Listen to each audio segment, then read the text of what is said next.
Hello viewers, हम कर रहे हैं कक्षा 9वीं त्रैमासिक एग्ज़ाम की तैयारी। तो त्रैमासिक एग्ज़ाम की तैयारी के साथ ही हमारी बाकी की तैयारी भी होती जाएगी। आज हम कक्षा 9वीं सामाजिक विज्ञान विषय की तैयारी करेंगे। सामाजिक विज्ञान, तो आपके सामाजिक विज्ञान में 4 बुक्स है और उनमें भूगोल, इतिहास, राजनीति और अर्थशास्त्र की पुस्तक है। तो आज हम इतिहास की पुस्तक, जिसका नाम है भारत और समकालीन विश्व, ठीक है, आपकी बुक का नाम है भारत और समकालीन विश्व, यह आपकी इतिहास की पुस्तक है। और इस पुस्तक के अध्याय एक जो था फ्रांसीसी क्रांति, उसके इम्पॉर्टेंट क्वेश्चन हम कर चुके हैं। आज हम इसमें अध्याय 2 के इम्पॉर्टेंट क्वेश्चन करेंगे और साथ ही वैकल्पिक प्रश्न भी तैयार कर लेंगे, जिससे हमारे एग्जाम की तैयारी बहुत अच्छे से हो जाएगी। तो शुरू करते हैं। और यदि त्रैमासिक एग्जाम के बाकी विषयों की आपको तैयारी करनी है तो आप इस चैनल पर आसानी से कर सकते हैं, एग्जाम स्टडी एंड प्रिपरेशन पर। तो प्रश्न नंबर पहला है, सही विकल्प चुनकर लिखिए। इसमें पहला प्रश्न है, कार्ल मार्क्स द्वारा लिखी गई पुस्तक है। तो कार्ल मार्क्स जो कि एक दार्शनिक थे, उन्होंने कौन सी पुस्तक लिखी थी? Julius Caesar, Das Kapital, indica या ए पैसेज टू इंडिया? तो इसका उत्तर होगा दास कैपिटल। कार्ल मार्क्स ने दास कैपिटल पुस्तक लिखी थी। इसके बाद दूसरा प्रश्न है, रूस की संसद का नाम है। रूस की संसद का नाम है, तो इसका उत्तर होगा ड्यूमा। रूस की संसद का नाम है ड्यूमा। ड्यूमा। इसके बाद जो अगला प्रश्न है, पहला विश्व युद्ध कब प्रारंभ हुआ था? पहला विश्व युद्ध कब प्रारंभ हुआ था? तो इसका उत्तर होगा 1914 ईस्वी में। 1914 में पहला विश्व युद्ध प्रारंभ हुआ था। अगला प्रश्न है, 1917 में बोल्शेविक दल का नेता कौन था? 1917 में बोल्शेविक दल का नेता कौन था? तो इसका उत्तर होगा व्लादिमीर लेनिन। 1917 में बोल्शेविक दल का नेता था व्लादिमीर लेनिन। इसके बाद अगला प्रश्न है, रूस की क्रांति कब हुई? रूस की क्रांति कब हुई? तो इसका उत्तर होगा 1917। 1917 में हुई थी रूस की क्रांति, तो इसका उत्तर है 1917। अगला प्रश्न है, रिक्त स्थान की पूर्ति कीजिए। इसमें पहला 1914 में रूस पर का शासन था? तो 1914 में रूस पर किसका शासन था? तो इसका उत्तर होगा जार निकोलस द्वितीय। जार निकोलस द्वितीय का। इसके बाद अगला प्रश्न है, रूस में संपन्न किसानों को कहा जाता था? रूस में संपन्न किसानों को क्या कहा जाता था? तो इसका उत्तर होगा कुलक। रूस में संपन्न किसानों को कुलक कहा जाता था। इसके बाद अगला प्रश्न है, यूरोप में समाज के पुनर्गठन को बढ़ावा विचारधारा ने दिया। तो किस विचारधारा ने यूरोप में समाजवाद के पुनर्गठन को बढ़ावा दिया? तो इसका उत्तर है समाजवादी। समाजवादी जो विचारधारा थी, उससे इसको बढ़ावा मिला था। अगला प्रश्न है, शाही रूसी सेना को कहा जाता था। तो शाही रूसी सेना को क्या कहा जाता था? तो इसका उत्तर होगा रूसी स्टीम रोलर। रूसी स्टीम रोलर कहा जाता था शाही रूसी सेना को। इसके बाद अगला प्रश्न है, विश्व युद्ध से उद्योगों पर प्रभाव पड़ा। तो इसका उत्तर है नकारात्मक। विश्व युद्ध से उद्योगों पर नकारात्मक प्रभाव पड़ा। इसके बाद जो अगले प्रश्न है वह एक शब्द या एक वाक्य में उत्तर दीजिए। आपके एग्जाम में भी इसी तरह के प्रश्न आएंगे। एक शब्द या एक वाक्य में उत्तर दीजिए। तो इसमें पहला है, मताधिकार आंदोलन से क्या तात्पर्य था? मताधिकार आंदोलन से क्या तात्पर्य था? तो इसका उत्तर है वोट डालने का अधिकार पाने के लिए चलाया गया आंदोलन। वोट डालने का अधिकार पाने के लिए चलाया गया आंदोलन ही मताधिकार, मतलब मत देने का अधिकार, ठीक है। मताधिकार का अर्थ ही हुआ मत देने का अधिकार, मतलब वोट डालने का अधिकार। तो वोट डालने का अधिकार पाने के लिए चलाया गया आंदोलन ही मताधिकार आंदोलन था। इसके बाद अगला प्रश्न है, 1905 की रूस की क्रांति की शुरुआत किस घटना से हुई? इंपॉर्टेंट है ये, 1905 की रूस की क्रांति की शुरुआत किस घटना से हुई? तो इसका उत्तर है खूनी रविवार से। खूनी रविवार वाली जो घटना थी, उससे रूस की क्रांति की शुरुआत हुई थी। इसके बाद अगला प्रश्न है, कॉमिटर्न शब्द से क्या तात्पर्य है? कॉमिटर्न शब्द से क्या तात्पर्य है? तो इसका उत्तर है कम्युनिस्ट पार्टियों की अंतर्राष्ट्रीय संस्था। कम्युनिस्ट पार्टियों की अंतर्राष्ट्रीय संस्था जो थी, उसके लिए कॉमिटर्न शब्द प्रयोग होता था। अगला प्रश्न है, Russian social democratic workers party की स्थापना किस सन में हुई? Russian social democratic workers party की स्थापना किस सन में हुई? तो इसका उत्तर होगा 1898 ईस्वी में। ठीक है, 1898 ईस्वी में ये इसका उत्तर आएगा। इसके बाद जो अगला है 1918 में बेल्शेविकों ने ब्रेस्ट लिटोव्स्क में किससे संधि की? किससे संधि करी थी उन्होंने 1918 में? तो इसका उत्तर है जर्मनी से। ठीक है, जर्मनी से संधि की थी। इसके बाद अगला प्रश्न है सत्य असत्य में उत्तर दीजिए। तो इसमें पहला अक्टूबर 1917 की क्रांति का संबंध रूस से है, तो यह सत्य है। अक्टूबर 1917 की क्रांति का संबंध रूस से है, तो यह सत्य है।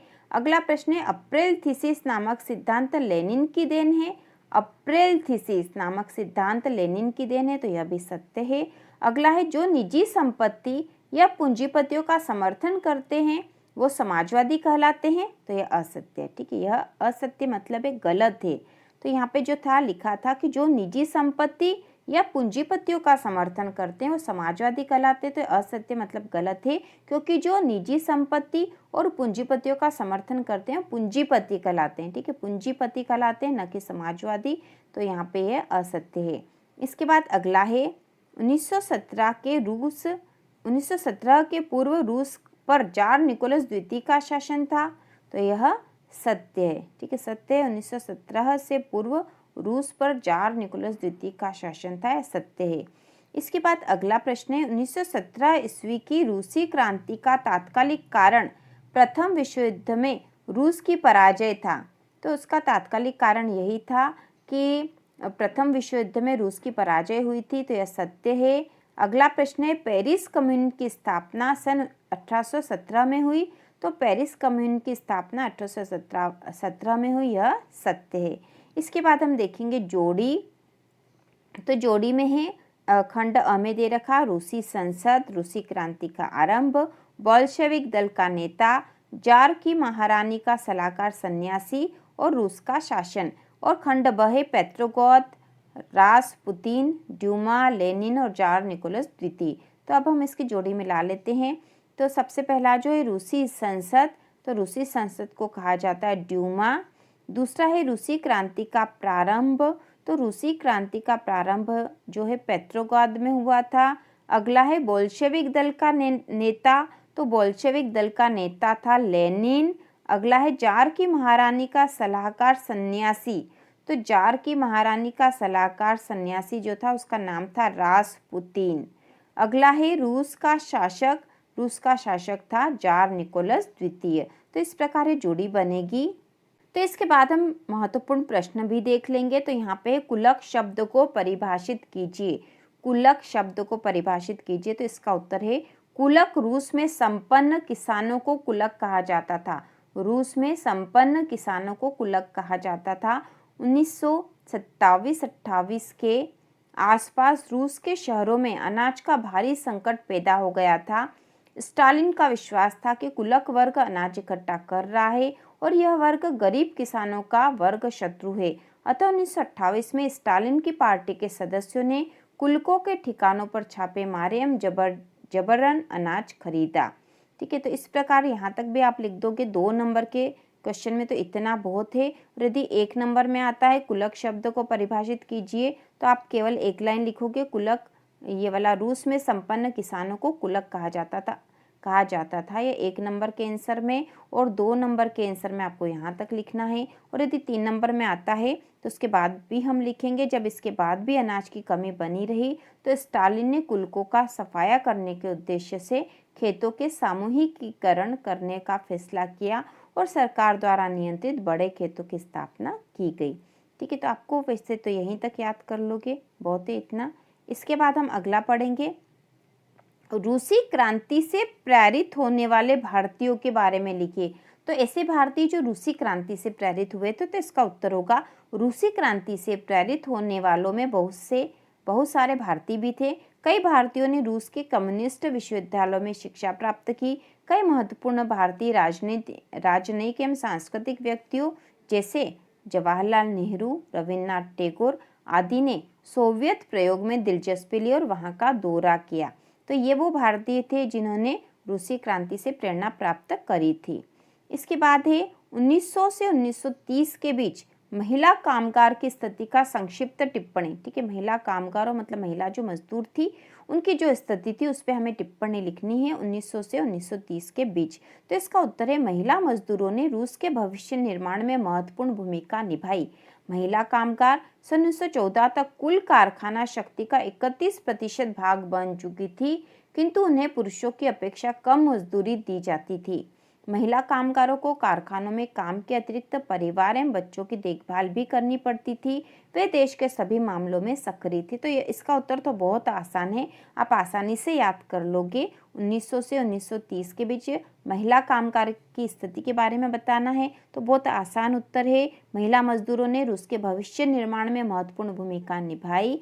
महिला कामगार सन 1914 तक कुल कारखाना शक्ति का 31% भाग बन चुकी थी, किंतु उन्हें पुरुषों की अपेक्षा कम मजदूरी दी जाती थी। महिला कामगार मतलब महिला जो मजदूर थी उनको पुरुष मजदूरों की अपेक्षा कम वेतन मिलता था, कम मजदूरी मिलती थी। महिला कामगारों को कारखानों में काम के अतिरिक्त परिवार एवं बच्चों की देखभाल भी करनी पड़ती थी और देश के सभी मामलों में सक्रिय थी। इसके बाद अगला प्रश्न है, स्टालिन के सामूहिक कार्यक्रम को समझाइए। तो स्टालिन का जो सामूहिक कार्यक्रम था उसको देखेंगे हम। तो इसका उत्तर है 1927-28 के आसपास रूस के शहरों में अनाज का भारी संकट पैदा हो गया। अनाज की कमी को देखते हुए स्टालिन ने छोटे छोटे खेतों के सामूहिकीकरण की प्रक्रिया शुरू की। उन्होंने क्या करा, स्टालिन ने छोटे छोटे खेतों को इकट्ठा कर दिया और बड़े बड़े खेत बना दिए, क्योंकि उनका यह मानना था कि छोटे छोटे टुकड़े आधुनिकीकरण में बाधा डालते हैं। ठीक है, यहाँ पे आएगा बाधा डालते हैं, इसलिए छोटे छोटे किसानों से उनकी जमीन छीनकर राज्य के नियंत्रण में विशाल जमीन का टुकड़ा बनाया जाना आवश्यक है। इसके लिए राज्य ने किसानों को मजबूर किया कि वे सामूहिक खेती करें। सामूहिक खेती के लिए बड़ी भूमि अर्जित करना ही स्टालिन का सामूहिकीकरण कार्यक्रम कहलाता। तो सीधा सा उत्तर है, स्टालिन का सामूहिकीकरण कार्यक्रम क्या था। तो 1927-28 के आसपास रूस के शहरों में अनाज का संकट बहुत भारी पैदा हो गया था और स्टालिन जो वहाँ के शासक थे उन्होंने ये योजना बनाई कि जो छोटे छोटे खेत थे इसमें यदि खेती होती है तो अनाज कम पैदा हो रहा है, इसलिए छोटे छोटे खेतों को मिलाकर बड़ा खेत बनाया जाए राज्य के नियंत्रण में और विशाल भूमि पर अनाज की पैदावार की जाए, और यही स्टालिन का सामूहिकीकरण कार्यक्रम था। ठीक है, तो इसको हम लिखेंगे 1927-28 के आसपास रूस के शहरों में अनाज का भारी संकट पैदा हो गया। अनाज की कमी को देखते हुए स्टालिन ने छोटे छोटे खेतों के सामूहिकीकरण की प्रक्रिया शुरू की, क्योंकि उनका यह मानना था कि छोटे छोटे टुकड़े आधुनिकीकरण में बाधा डालते हैं। इसलिए छोटे छोटे किसानों से उनकी जमीन छीनकर राज्य के नियंत्रण में विशाल जमीन का टुकड़ा बनाया जाना आवश्यक है। इसके लिए राज्य ने किसानों को मजबूर किया कि वे सामूहिक खेती करें। ठीक है, किसानों को मजबूर किया गया कि वे सामूहिक खेती करें। यही स्टालिन का सामूहिक कार्यक्रम था। इसके बाद अगला प्रश्न है, बोल्शेविकों ने अक्टूबर क्रांति के फौरन बाद कौन कौन से परिवर्तन किए। बोल्शेविकों ने अक्टूबर क्रांति के फौरन बाद कौन कौन से परिवर्तन किए। तो कौन कौन से परिवर्तन किए हमें बताना है। तो हम इसका उत्तर लिखेंगे, बोल्शेविकों ने अक्टूबर क्रांति के फौरन बाद रूस में निम्नलिखित परिवर्तन किए। पॉइंट से उत्तर लिख सकते हैं हम इसका। तो इसका पहला आएगा, ज़्यादातर उद्योगों और बैंकों का नवंबर 1917 में राष्ट्रीयकरण करके उनका स्वामित्व और प्रबंधन सरकार ने अपने नियंत्रण में ले लिया। उद्योगों और बैंकों का राष्ट्रीयकरण कर दिया और उनका प्रबंधन सरकार ने अपने हाथ में ले लिया। दूसरा है, जमीन को सार्वजनिक संपत्ति घोषित कर दिया गया। जमीन को सार्वजनिक संपत्ति घोषित कर दिया गया। तीसरा है, किसानों को सामंतों की जमीनों पर कब्जा करने की खुली छूट दे दी गई।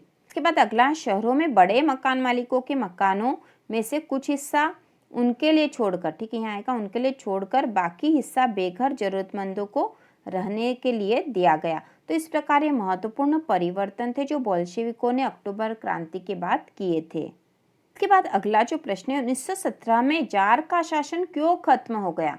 तो जार का शासन क्यों खत्म हो गया था 1917 में। तो इसका उत्तर है, पहला, जार निकोलस द्वितीय द्वारा अपनी सत्ता के विरुद्ध उठे सवालों को नियंत्रित करने राजनीतिक गतिविधियों पर रोक लगा दी गई व मतदान के नियम बदल डाले। इससे लोगों में असंतोष पैदा होने लगा। उनके सत्ता के विरुद्ध जो भी गतिविधियां हो रही थी उन पे उन्होंने रोक लगा दी और मतदान के नियम बदल दिए। इससे लोगों में असंतोष पैदा हो गया था जार के शासन के खिलाफ। दूसरा है प्रथम विश्व युद्ध के प्रारंभ में रूसी जनता जार के साथ थी, परंतु जार द्वारा ड्यूमा के प्रमुख दलों से सलाह लेने से इनकार के कारण उसने रूसी जनता का समर्थन खो दिया। तो रूस की जो संसद है उसको ड्यूमा कहते हैं। जार जो वहाँ का प्रमुख था उसने अपनी संसद से समर्थन नहीं लिया, इसलिए जनता से उसने अपना समर्थन खो दिया। इसके बाद अगला है जार निकोलस की पत्नी महारानी जरीना के जर्मन मूल का होने और उसके रासपुतीन जो कि उसका सलाहकार था, जैसे सलाहकारों ने राजशाही को अलोकप्रिय बना दिया। अलोकप्रिय, यहाँ पे अलोकप्रिय आएगा, अलोकप्रिय बना दिया। अगला है प्रथम विश्व युद्ध में जर्मनी व ऑस्ट्रिया से पराजित हो पीछे हटती रूसी सेनाओं ने फसलों व इमारतों को नष्ट कर दिया। इससे ब्रेड, रोटी और आटे की किल्लत हो गई। ब्रेड रोटी की दुकानों पर दंगे होने लगे। इस कारण ने भी जार शासन को अलोकप्रिय बना दिया। वहाँ पे अनाज का और खाने की बहुत किल्लत हो गई थी, क्योंकि रूसी सेना ने फसलों और इमारतों को नष्ट किया था। ब्रेड और रोटी की किल्लत हो गई थी, इससे भी जार शासन अलोकप्रिय हो गया था। इसके बाद अगला है जार द्वारा 25 फरवरी 1917 को ड्यूमा को बर्खास्त करने के फैसले से असंख्य लोग जार के खिलाफ खड़े हो गए। तब 2 मार्च को जार गद्दी छोड़ने को मजबूर हो गया और इससे निरंकुशता का अंत हो गया। तो इस प्रकार जार का जो शासन था इस प्रकार से वह खत्म हुआ और ये कारण थे उसके खत्म होने के। इसके बाद जो अगला प्रश्न है, रूस के सामाजिक, आर्थिक एवं राजनीतिक हालात 1905 से पहले कैसे थे? तो 1905 से पहले रूस के सामाजिक, आर्थिक और राजनीतिक हालात कैसे थे? तो इसका उत्तर है रूस के सामाजिक, आर्थिक और राजनीतिक हालात 1905 से पहले जनसाधारण के लिए, ठीक है, यहाँ पे लिखा है जनसाधारण के लिए बुरे थे, ठीक है, जनसाधारण के लिए बुरे थे। 1905 से पहले रूस के ग्रामीण क्षेत्रों में समाज मजदूरों, अभिजात वर्ग और चर्च के बीच बटा हुआ था। अभिजात वर्ग व चर्च के सदस्यों के बीच विशाल भूमि खंड थे। शहरों में समाज मालिकों और नौकरों में विभाजित था। श्रमिक अपने कौशल के अनुसार समूह में बटे हुए थे। तो रूस के जो हालात थे 1905 से पहले वह जनसाधारण के लिए बुरे थे। 1905 से पहले रूस के ग्रामीण क्षेत्रों में समाज मजदूरों, अभिजात वर्ग और चर्च के बीच बटा हुआ था। अभिजात वर्ग और चर्च के सदस्यों के बीच, या मतलब उनके जो पास है विशाल भूमि खंड थे, मतलब बहुत भूमि थी। शहरों का जो समाज था वो मालिकों और नौकरों में विभाजित था। श्रमिक अपने कौशल के अनुसार समूह में बटे थे। तो इस प्रकार 1905 से पहले रूस के सामाजिक, आर्थिक और राजनीतिक हालात थे। और इसके साथ ही हमने अध्याय 2 कक्षा 9वीं समकालीन भारत और विश्व के इम्पोर्टेंट क्वेश्चन कर लिए हैं अध्याय 2 के। और अध्याय 1 और 2 आपके त्रैमासिक एग्जाम में आएगा, तो 1 और 2 आप दोनों के क्वेश्चन तैयार कर सकते हो। इसके साथ ही एग्जाम के समय इम्पोर्टेंट क्वेश्चन के वीडियो भी आएंगे। तो इसी प्रकार के और वीडियो देखने के लिए, कक्षा 9वीं की संपूर्ण तैयारी के लिए चैनल को सब्सक्राइब कीजिए।